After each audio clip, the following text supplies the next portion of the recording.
Standing by next to talk to us is KT McFarland, national security analyst. You see her on Fox News, all-around good person. But I happen to notice that you, too, because I know, you've been around Washington, D.C., you know how the town works, you know a little bit about politics. You had some thoughts about the State of the Union as well.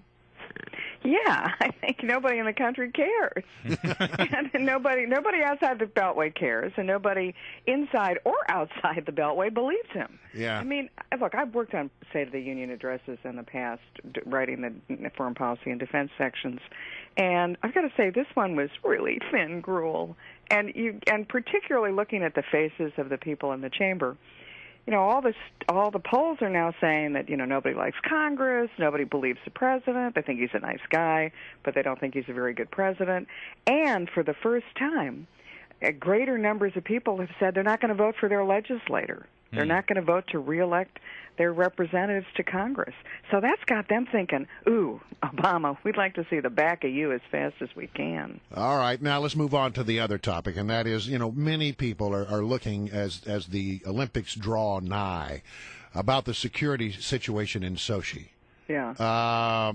What is your current understanding? I mean, have the conversations between the United States and the Russians, have they gotten better in the last few days?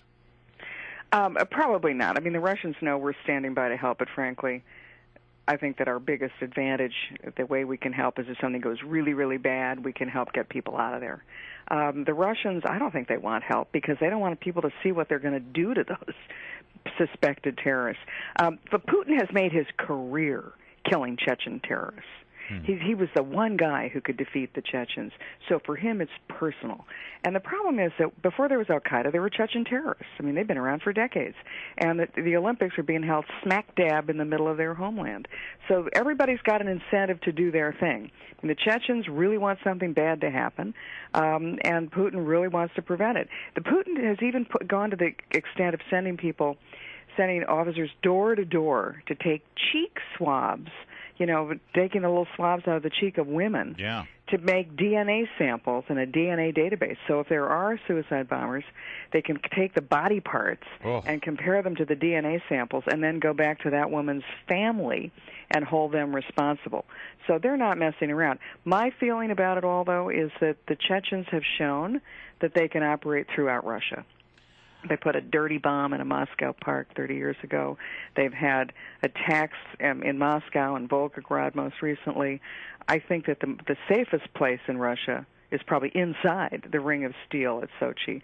The most unsafe place is getting to and from that Ring of Steel because it's a big country and there are a lot of soft targets. KT McFarland, I want to pivot back a little to the State of the Union because the president, did mention a couple of things about national security. And one statement really bothered me. He said, only one statement, I know, believe it or not. He said that the United States needed to, and I'm quoting him now, move off a permanent war footing, unquote.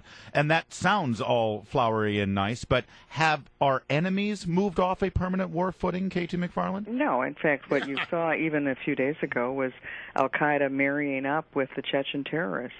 No, we now see al-Qaeda, now President said, al-Qaeda Prime or al-Qaeda Yeah, Core. He said that the threat has evolved and it's just affiliates. Those guys are getting old, they need replacements.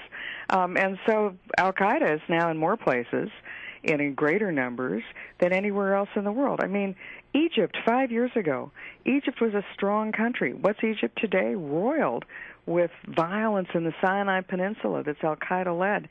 Libya, what a disaster that is. Throughout the entire Middle East. And Syria, everything. But didn't it sound like the president's tone was, it's all behind us now, we need to, get back to normal, no trouble. Yeah, I mean, again, but nobody in the country believes him, and nobody inside or outside the Beltway, believes him either. Nobody cares, nobody believes him. I think he's a lame duck. All right, the president's apparently going to reconsider how he uses drones. Any thoughts? Who cares? I'm sorry to say that. Yeah, I think that drones, look, they've already killed al-Qaeda core, right? It's according to him. So they're going to be more judicious in their use of drones. I think that's, this is like saying the house is on fire. We got termites on the walls, the water in the basement. And what are we going to talk about here at the State of the Union? We're going to talk about the pool house. and the condition of everything outside. Right. I mean, The drones it's are irrelevant compared to the bigger compared to the big issue of Iran getting nuclear weapons, compared to the big issue about the United States leaving the Middle East, compared to the big issue about Russia sort of rubbing our nose in the mud every time it can at every opportunity, compared to the growth of the Chinese military, compared to the threat the United States is under from cyber attack from a whole lot of different places. What he's talking about, drones and Gitmo, those are sort of, they're on the fringe of the major issues. All right, KT McFarland, always a pleasure. Thank you.